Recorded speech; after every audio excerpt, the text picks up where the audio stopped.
Good morning and welcome back to channel student. तो I hope so आप लोग सब मज़े में होंगे, बढ़िया से होंगे और तैयारी भी अच्छे तरीके से कर रहे होंगे। ठीक है, तैयारी कीजिए, चूकिए नहीं, चूकिएगा तो मामला गड़बड़ हो जाएगा। ठीक है, तो आज हमारा वीडियो जो है वो क्लास 10th का जो 2023 में एग्ज़ाम हुआ था जैक बोर्ड का, उसका ऑब्जेक्टिव क्वेश्चन बहुविकल्पीय प्रश्न उत्तर है। ठीक है, ये आप लोगों को लगेगा कि भाई ये तो पिछले साल का क्वेश्चन हम लोग देखें क्यों। तो आपको दो फायदे बता देता हूँ। सबसे फर्स्ट, आपको इस क्वेश्चन को देख करके आइडिया हो जाएगा कि किस तरह से क्वेश्चन आता है, और नंबर टू, आपको ये भी पता चल जाएगा, मतलब पहला तो आपको फ़ायदा हो ही जाएगा कि किस टाइप से क्वेश्चन है, और दूसरा कि आपका इसमें से भी थोड़ा उम्मीद रखते हैं कि शायद क्वेश्चन आ जाए। ठीक है, तो पढ़ना है भाई, जितना चाहे उतना पढ़ लीजिए।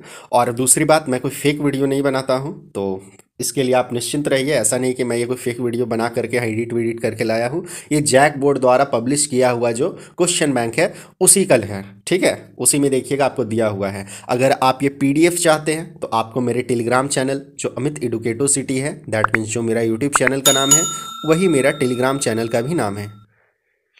ठीक है, वहाँ से आप आराम से जाइए, पीडीएफ को डाउनलोड कीजिए फ्री में और पढ़िए। ठीक है, ऑब्जेक्टिव भी मिल जाएगा, सब्जेक्टिव भी मिल जाएगा। तो बस मैं आपको इससे आज समझा दे रहा हूँ। अभी ऑब्जेक्टिव करवा रहा हूँ, उसके बाद सब्जेक्टिव भी करवाऊँगा। ठीक है, ताकि आप लोगों का तैयारी थोड़ा ज़बरदस्त तरीके से हो जाए, चूकना नहीं चाहिए। इसके बाद कुछ इंपॉर्टेंट क्वेश्चन भी मैं करवा दूंगा आप लोगों को। ठीक है, तो चलिए फिर हम लोग देखते हैं कि पिछले साल में कैसा कैसा क्वेश्चन आया था। उससे पहले आप लोगों से रिक्वेस्ट है कि प्लीज़ वीडियो को लाइक, शेयर और सब्सक्राइब चैनल को ज़रूर कर दें। ठीक है, तो देखिए पहला नंबर जो क्वेश्चन है वो ये है कि 19वीं सदी के दौरान कौन सी ताकत बनकर उभर कर जिसमें यूरोप के राजनीतिक और मानसिक जगत में भारी परिवर्तन ला दिया। ठीक है, तो उदारवाद, साम्यवाद, राष्ट्रवाद और निरंकुशवाद ये है। तो इसका आंसर है राष्ट्रवाद, लिखा हुआ है, देख लीजिए, राष्ट्रवाद लिखा हुआ है, तो राष्ट्रवाद है इसका आंसर।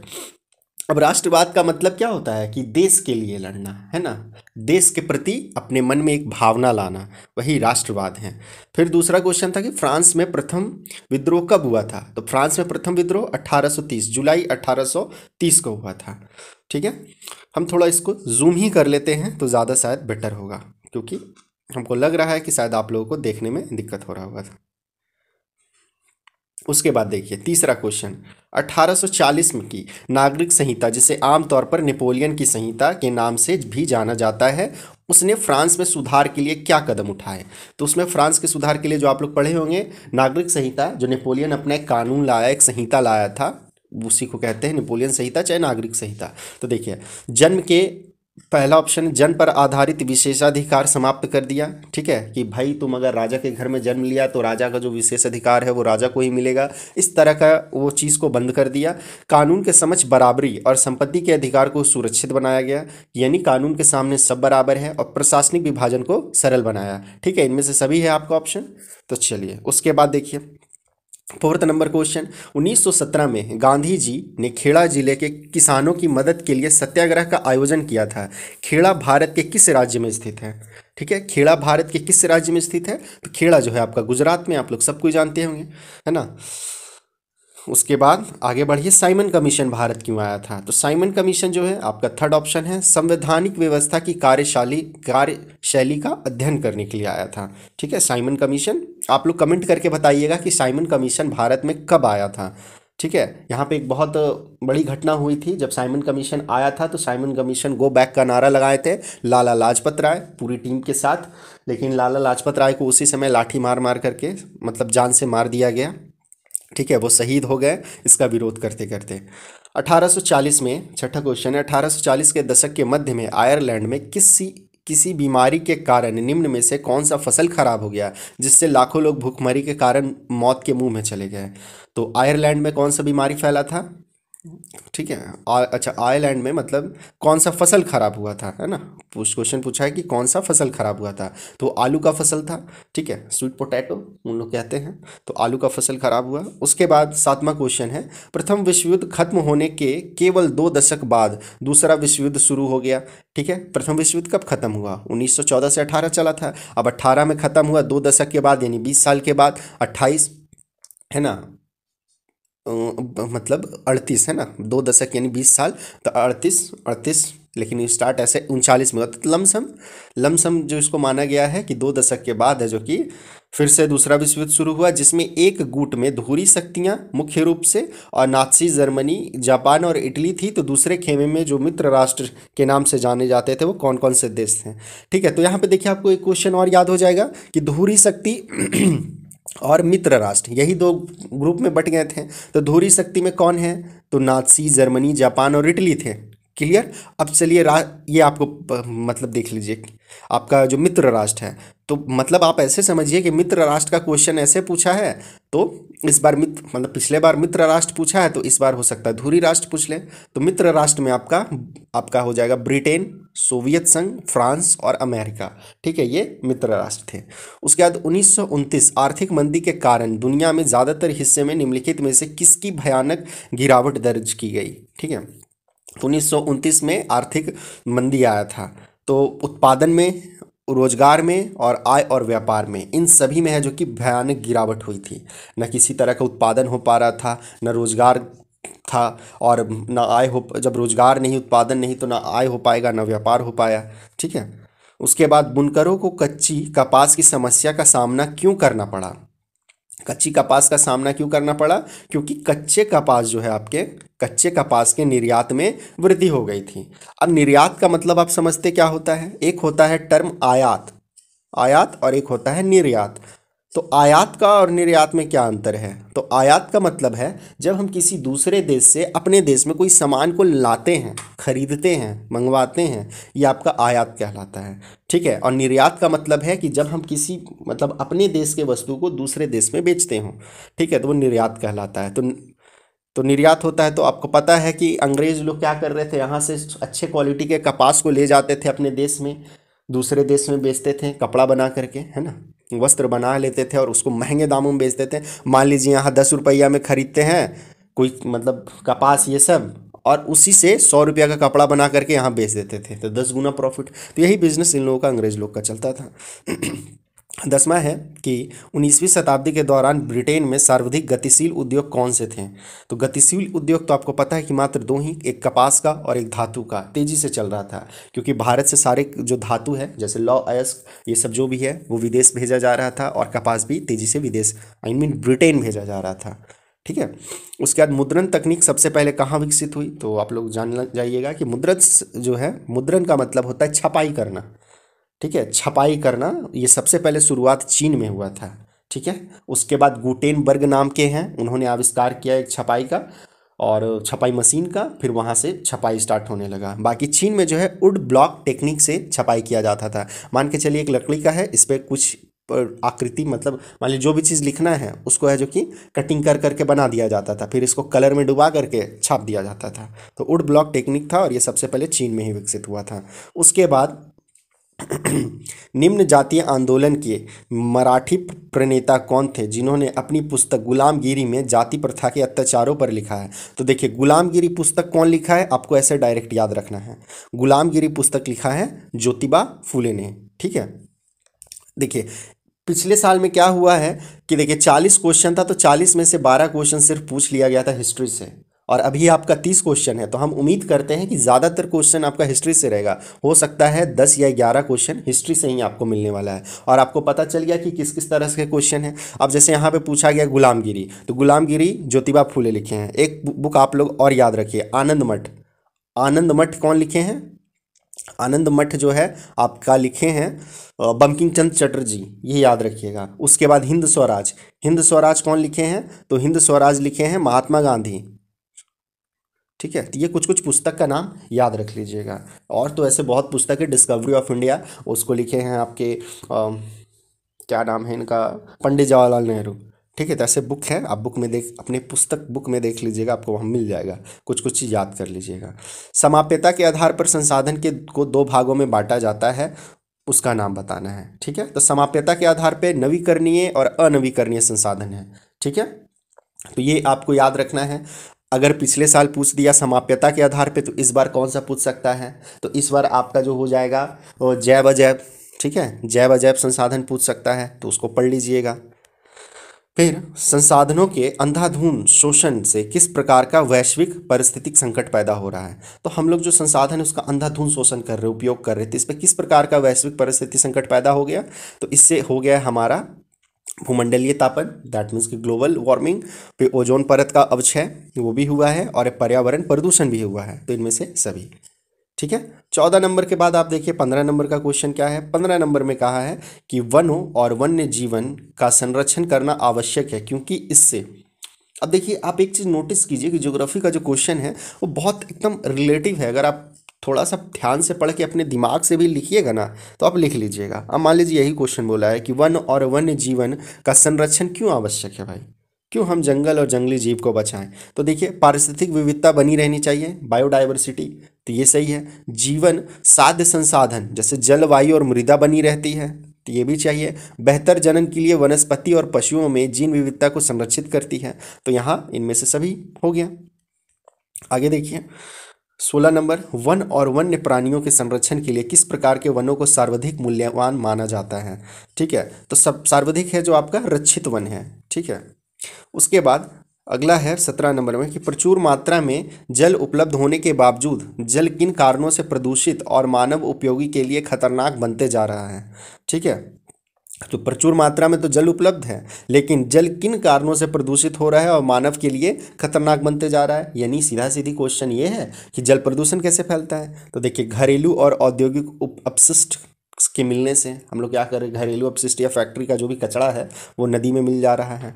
रसायनों के अधिक प्रयोग से, अब रसायन क्या, जैसे हम लोग खेत में उपयोग कर रहे हैं, या चलिए फैक्ट्री का अपशिष्ट में भी बहुत सारा केमिकल होता है, वही सब आपका बह करके पानी मिल रहा है। कीटनाशकों और कृषि में प्रयुक्त उर्वरकों से, ठीक है, खेत में क्या होता है कि ज़्यादा हम लोग अभी कीटनाशक का प्रयोग करते हैं या उर्वरक का प्रयोग करते हैं, तो खेत में तो पूरा केमिकल है ही। अब बारिश हुआ, मिट्टी बहते बहते नदी में चला गया, तो फिर वही केमिकल तो मिक्स हो गया, इसीलिए इनमें से सभी। उसके बाद 18 नंबर देखिए, मानसून के आगमन के साथ जो फसल बोई जाती है वे किस फसल के अंतर्गत आती है। ठीक है, मानसून जो होता है उसके आगमन में कौन सा फसल बोया जाता है, तो उस समय बोया जाता है आपका खरीफ फसल। ठीक है, खरीफ फसल कब बोया जाता है, तो मानसून के आगमन में, यानी बरसात के मौसम में। उसका रबी फसल कब बोया जाता है, तो ये बोया जाता है ठंड के मौसम में। ठीक है, और ये जायद फसल ये गर्मी के मौसम में, तो याद रखना है ये भी। पवन ऊर्जा और सौर ऊर्जा की बहुतायत भारत के किस राज्य में अधिक पाई जाती है। तो देखिए पवन और सौर ऊर्जा किस राज्य में सबसे अधिक है, तो राजस्थान में। ठीक है, राजस्थान में आपको ज़्यादा मिलेगा। उसके बाद जल उर्वरकों के अधिक और अविवेकपूर्ण प्रयोग से किस प्रकार की समस्या पैदा हो गई है। तो देखिए जलाक्रांता, उसके बाद लवणता और सूक्ष्म पोषक तत्वों की कमी, ये सब कुछ हो रहा है, इसीलिए लिखेंगे इनमें से सभी। 20 के बाद 21 नंबर क्वेश्चन देखिए, औद्योगिक विकास की ऋण के रूप में किस खनिज को महत्वपूर्ण माना जाता है। तो किसी भी फैक्ट्री में सबसे महत्वपूर्ण जो, या फिर जो औद्योगिक विकास हुआ है उसका सबसे मेन चीज़ क्या है, तो लौह अयस्क है इसमें, है ना। लौह अयस्क है तभी तो सब, अगर आप देख पा रहे तो हर चीज़ तो लोहा का बना हुआ है, तो मेन फैक्ट्री लोहा अयस्क का है। ठीक है, घर बना रहे हैं लोहा है तभी घर बन रहा है, गाड़ी बन रहा है, हर चीज़ पे तो लोहा डिपेंडेड है। निम्न में से किस प्रकार के खनिजों का प्रयोग आणविक ऊर्जा के उत्पादन के रूप में किया जाता है। आणविक ऊर्जा जो आपका है तो वो आपका है यूरेनियम और थोरियम। ठीक है, इसको याद रखिएगा। वायु प्रदूषण निम्न में से किस पर अपना दुष्प्रभाव डालता है। तो सिंपल सा ये भी क्वेश्चन है कि वायु प्रदूषण होगा तो किस पर अधिक प्रभाव डालेगा, मानव स्वास्थ्य पर, पशुओं पर, पौधों पर, या इनमें से सभी। तो इनमें से सभी, फोर्थ ऑप्शन सबसे सही रहेगा, है ना। अब आ जाइए 24 नंबर। 24 नंबर में है कि अब यहाँ से देखिए 24 नंबर से आपका स्टार्ट हो रहा है, और ये आपका कौन सा है, सिविक्स का क्वेश्चन है, पॉलिटिकल साइंस का। बेल्जियम में अल्पसंख्यक के रूप में किस भाषा के बोलने वाले लोग तुलनात्मक रूप से ज़्यादा समृद्ध और ताकतवर थे। तो बेल्जियम में कौन से भाषा बोलने वाले लोग थे जो बहुत ज़्यादा समृद्ध थे, यानी पैसे वाले और ताकतवर लोग थे, तो वो है आपके फ्रेंच, है ना, फ्रेंच लोग। तो 24 का ये ऑप्शन हो जाएगा फ्रेंच। उसके बाद देखिए 25 नंबर,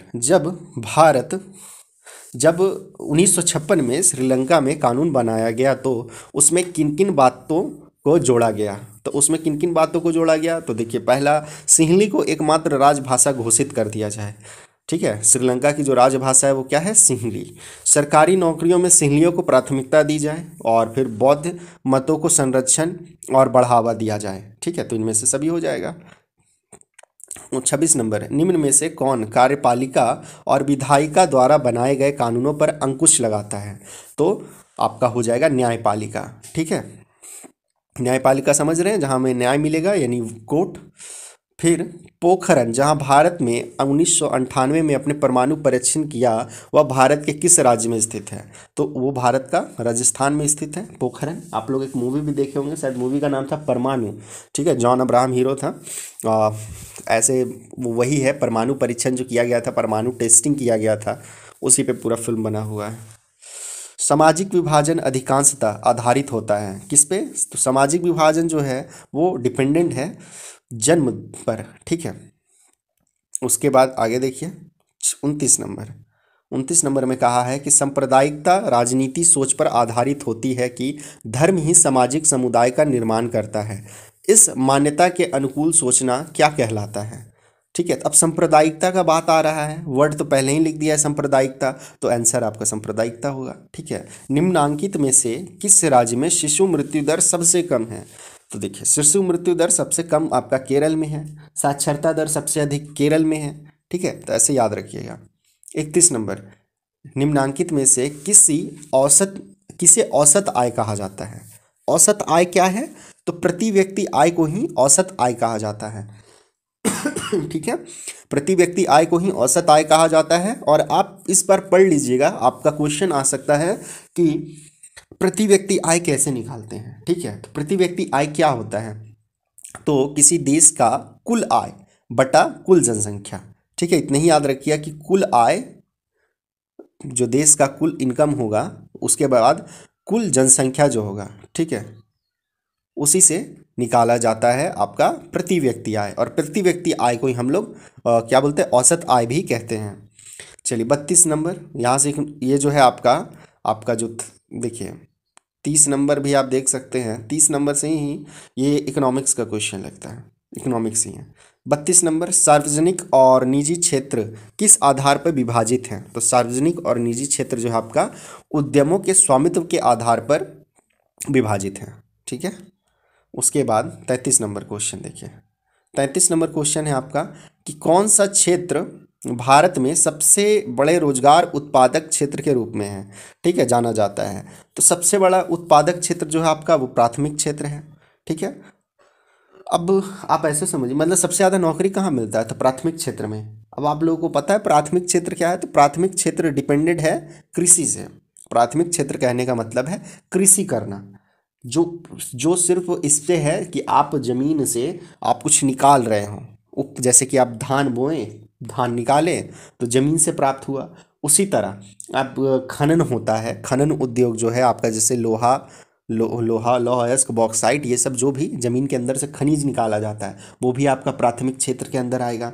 ठीक है, अगर आप है जो कि किसी तरह का पशुपालन ये सब कर रहे हैं तो वो भी प्राथमिक क्षेत्र के अंदर आएगा। तो सीधा सीधा कृषि, पशुपालन, खनन, ये सब प्राथमिक क्षेत्र है। और द्वितीय क्षेत्र क्या होता है? तो द्वितीय क्षेत्र का मतलब है विनिर्माण उद्योग, मतलब कि जहाँ पे आपका फैक्ट्री में काम हो। मान लीजिए आप धान निकाल करके फैक्ट्री में दिए तो वो उससे चावल बना करके बोरा में पैक कर दिया। ठीक है, आप लौह अयस्क ज़मीन से खोद के निकाले, फैक्ट्री में दिए तो उससे वो लौह इस्पात बनाया। ठीक है, तो ये द्वितीय क्षेत्र का। तृतीय क्षेत्र क्या है? सेवा क्षेत्र कहते हैं। और यही जब बना ले, मान लीजिए वो चावल का बना करके चावल का वो बोरा में पैक किया, अब उसको मार्केट में जो बेच रहा है वो तृतीय क्षेत्र में आएगा। तृतीय क्षेत्र में बहुत सारा जितना सेवा मिलता है, जैसे बैंकिंग का सेवा, कोई टीचर आपको पढ़ा रहे तो वो दुकान में सामान मिल रहा है, सो सब तृतीय क्षेत्र में है। ठीक है। 34 नंबर क्वेश्चन, निम्न में से कौन मध्यवर्ती भूमिका प्रदान करके आवश्यकताओं के दोहरे संयोग की जरूरत को खत्म कर देता है? आवश्यकता का दोहरा संयोग, तो इस चीज को खत्म करने के लिए ही बना मुद्रा। आवश्यकता का दोहरा संयोग समझते हैं आप लोग? तो आवश्यकता का दोहरा संयोग ये होता है कि पहले चलता था वस्तु विनिमय प्रणाली। मान के चलिए एक आदमी को चाहिए, मान लीजिए इसको चाहिए गेहूँ, एक आदमी है, इसको चाहिए गेहूँ, ये ए है, और बी को चाहिए चावल। अब है क्या, अगर बी ए के पास जाएगा, बोले भैया आप हमको अपना गेहूं दे दीजिए, बदले में हम अपना चावल दे देंगे। और अगर ए को ये बात मंजूर है, ठीक है, तो फिर चलेगा। अच्छा हम थोड़ा एक बार, ए को चाहिए, ए के पास गेहूं है, बी के पास चावल है। अगर बी को चाहिए कि वो गेहूं ले और चावल दे, और ए को चाहिए कि वो गेहूं दे और चावल ले, तब तो चलेगा। मान लीजिए बी बोला कि नहीं हमको तुम सरसों तेल दो, ए को बोलेगा कि हमको सरसों तेल दो, बदले में तुमको चावल देंगे। लेकिन ए को तो ज़रूरत नहीं है सरसों तेल का, उसको तो चाहिए चावल, तो फिर वो इससे डील नहीं करेगा। तो यही आवश्यकता का दोहरा संयोग है कि भाई इसको जो चीज़, ए को जो चीज़ चाहिए वो बी को चाहिए कि नहीं चाहिए, और बी को जो चीज़ चाहिए वो ए को चाहिए कि नहीं चाहिए, कन्फर्म होता है तभी जा कर के चलता है। अगर ऐसा नहीं हो पाया तो यह आवश्यकता का दोहरा संयोग है। उसके बाद अगला है कि सामान्यतः बहुराष्ट्रीय कंपनियां उसी स्थान पर उत्पादन इकाई स्थापित करती है जहां, ठीक है, बहुराष्ट्रीय कंपनियां मल्टीनेशनल कंपनी जो है वो अपना कहाँ पे फैक्ट्री लगाती हैं। तो पहला जहां बाजार नज़दीक हो, दूसरा कम लागत पर श्रमिक मिल जाए, और तीसरा उत्पादन के अन्य कारक उपलब्ध हों। इसीलिए फोर्थ ऑप्शन इनमें से सभी हो जाएगा। उसके बाद विभिन्न देशों के बाजार को जोड़ना है या एकीकरण में निम्न में से कौन सहायक होते हैं। ठीक है, विभिन्न देश का यानी विश्व का अलग अलग बाजार जो है उससे जोड़ना और एकीकरण करना, वो आपका कहलाता है विदेशी व्यापार। ठीक है, मान लीजिए भारत का वस्तु को हम बेच रहे हैं अमेरिका में, अमेरिका अपना वस्तु को बेच रहा है इंडिया में, इंडिया कोई वस्तु को फिर बेच रहा है मान लीजिए चाइना में, चाइना किसी वस्तु को अमेरिका में, तो ये क्या विदेशी व्यापार है। 1960 के दशक में व्यवस्थित रूप में उपभोक्ता आंदोलन का उदय निम्न में से किन कारणों से हुआ था। तो इनमें से सभी हो जाएगा। देखिए, अत्यधिक खाद्य की कमी हुआ, फिर खाद्यान्नों की जमाखोरी होने लगी थी, और खाद्य पदार्थ एवं खाद्य तेलों में मिलावट किया जाने लगा था। ठीक है, इसीलिए उस समय एक आंदोलन हुआ था। 38 नंबर है कि संविधान में संशोधन करके लोकतांत्रिक शासन व्यवस्था के तीसरे स्तर को किस प्रकार बनाया गया। ठीक है, तो तीसरे स्तर को शक्तिशाली और प्रभावी बनाया गया। 39 नंबर देखिए, अन्य जाति समूहों से भेदभाव और उन्हें अपने से अलग मानने की धारणा निम्न में से किस व्यवस्था पर आधारित है। तो ये है वर्ण व्यवस्था, है ना, वर्ण व्यवस्था जिसमें जाति को अलग अलग बांट करके रखा गया है, तो वो वर्ण व्यवस्था है। यहाँ से भी कुछ सिविक्स का क्वेश्चन मिक्स किया गया है। फिर लोकतांत्रिक व्यवस्था में हित समूह या दबाव समूह के मुख्य उपयोगिताएं निम्न में से क्या है। तो दबाव समूह जो होता है वो आपको सरकार को सजग बनाता है, मतलब सरकार अगर कोई काम सही नहीं कर रहा है तो उस पर दबाव डालने का काम करता है। फिर आंदोलन को सफल बनाता है और राजनीतिक दलों पर प्रभाव भी डालता है। तो इनमें से सभी हो जाएगा। तो ये देखिए, इस तरह से आपका टोटल जो है 40 क्वेश्चन ऑब्जेक्टिव का था, जो पिछले साल 2023 में आया, वो कंप्लीट करवा दिए। उसके बाद अब देखिएगा सब्जेक्टिव भी है। ठीक है, सब्जेक्टिव भी है क्वेश्चन, अब सब्जेक्टिव का भी आंसर है, तो मैं आपको नेक्स्ट वीडियो में ये भी करवा दूंगा। तो अभी आप लोग ये देख लिए, इसको अच्छे से याद कर लीजिए, पढ़ लीजिए। एक एक बार देखिएगा तो हमको लगता है याद हो जाएगा, नहीं तो एक बार और देख लीजिएगा, और वीडियो को अपने दोस्तों के पास भी शेयर कर दीजिए ताकि उन लोग भी अपना पढ़ाई कर लें। ठीक है, बाकी वीडियो अच्छा लगे तो वीडियो को लाइक ज़रूर कर दें। चलिए, और चैनल को सब्सक्राइब नहीं किए तो सब्सक्राइब कर दीजिएगा, तभी आपको इस तरह का इन्फॉर्मेटिव वीडियो मिलते रह जाएगा। चलिए, तो फिर मिलते हैं हम लोग नेक्स्ट वीडियो में, तब तक के लिए बाय एंड टेक केयर।